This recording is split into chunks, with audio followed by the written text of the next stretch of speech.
الحمدللہ رب العالمین والصلاة والسلام علی سید الانبیاء والمرسلین اما بعد۔ خلاق عالم جل شانہ نے قرآن میں فرمایا ادع الی سبیل ربک بالحکمہ، اپنے رب کے دین کی طرف دعوت دو پکے دلائل کے ساتھ۔ پہلا سٹیپ بیان فرمایا پکے دلائل، اور دوسرا سٹیپ بیان فرمایا والموعظۃ الحسنہ، اور اچھی نصیحت کے ساتھ بلاؤ، یہ دوسرا سٹیپ بیان فرمایا۔ تھرڈ پہ فرمایا وجادلہم باللتی ہی احسن، کہ اگر وہ مناظرے پہ بھی آ جائیں تو اس میں بھی سب سے آسان انداز ہو، یہ تیسرا سٹیپ۔ ہمارے ہاں جو جاہل واعظینوں کو ممبروں پہ بٹھا دیا گیا ہے، اس کا نقصان یہ ہے کہ لوگ تحقیق سننا چاہتے ہیں، لوگ علم کی بات سننا چاہتے ہیں، لوگ پختہ اور قوی اتھینٹک بات سننا چاہتے ہیں قرآن و حدیث سے صحیح معنی میں۔ چونکہ ممبروں پہ اکثر جاہل واعظینوں کو بٹھایا جاتا ہے، لوگ اس سے معروم ہو جاتے ہیں، قرآن و سنت کی تعلیم سے لوگ دور ہوتے ہیں۔ پھر لوگ جمعہ بھی اسی ٹائم پڑھنے آتے ہیں جب بالکل خطبے کا ٹائم اور لوگ جمعہ پڑھ کے دعا سے پہلے واپس آ جاتے ہیں۔ وجہ وہی ہے کہ ہماری اکثریت جاہل واعظین جو ہے نا، جہاں جاہل واعظینوں کی بھرمار ہے، ممبروں پہ جاہلوں کو بٹھایا ہوا ہے، غیر مستند عالم بیٹھے ہیں جن کو کوئی عالم ہے ہی نہیں اور نہ کوئی تیاری کرنے کے لیے تیار ہے۔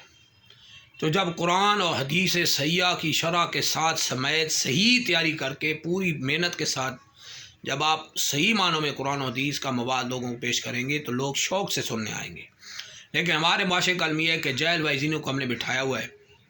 95% جاہل ایسے ہیں جو ممبروں پہ بیٹھے ہیں اور نعوذ باللہ ان کو الف کا با کا پتہ نہیں، پھر وہ جو دین کا نقصان کر رہے ہوتے ہیں نعوذ باللہ وہ حد بیان سے باہر ہے۔ قرآن و حدیث سے صحیحہ کو چھوڑ کے جو مذہب اہل سنت ہی ہے کہ قرآن و حدیث کو ہی بیان کیا جائے، اس کو چھوڑ کے صرف شعر و شاعری اور کہانیاں بیان کرنا، ادھر کے ادھر سنا کے چلے جانا، یہ ساری جاہل واعظین کی تباہ کاریاں ہیں۔ ہمارا معاشرہ اس سے بری طرح دوچار ہے۔ یہ جو ہم نے مسجدوں کو عالیشان بنانا شروع کر دیا ہے اور مقابلے میں ہم نے علماء پیدا نہیں کیے، صرف مسجد عالیشان بنا دی، اور حال کیا ہے، ہدایت کا کوئی سامان نہیں۔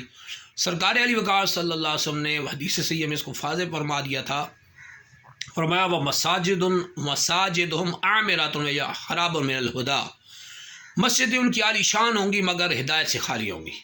آج وہ ہدایت سے خالی ہو گئی۔ ہم نے علماء کو پیدا نہیں کیا، ہم نے علماء نہیں بٹھائے، مستند ترین بندے نہیں بٹھائے، جاہل واعظینوں کو بٹھا دیا، جو بھی ہے جی آپ جمعہ پڑھا دیں، تو پھر نتیجہ کیا نکلے گا؟ لوگ شعر و شاعری سننے آئیں گے، دو کہانیاں سننے آئیں گے؟ ہرگز نہیں۔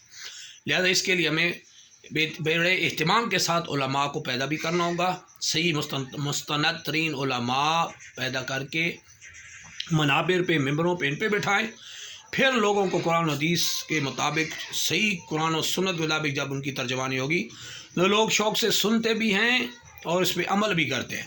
لیکن چونکہ ہم نے شعرانہ انداز اختیار کر رکھا ہے اور گویوں والا انداز ہمارے معاشرے میں عام ہے کہ طرز لگائیں، اور جو سنگر ٹائپ قسم کے جاہل واعظین ہیں گوئی اور ان کا فرق انہوں نے مٹا رکھا ہے اور معاشرے میں تو بری طرح تباہی پھیلا رکھی ہے۔ لہٰذا ایسوں کو ہرگز نہ ممبروں پہ بٹھائیں اور نہ ان پہ نعوذ باللہ واعظ و نصیحت ان کی سنیں۔ یہ سننا بھی جائز نہیں، کیونکہ غیر عالم کا واعظ کہنا بھی شرعاً حرام ہے۔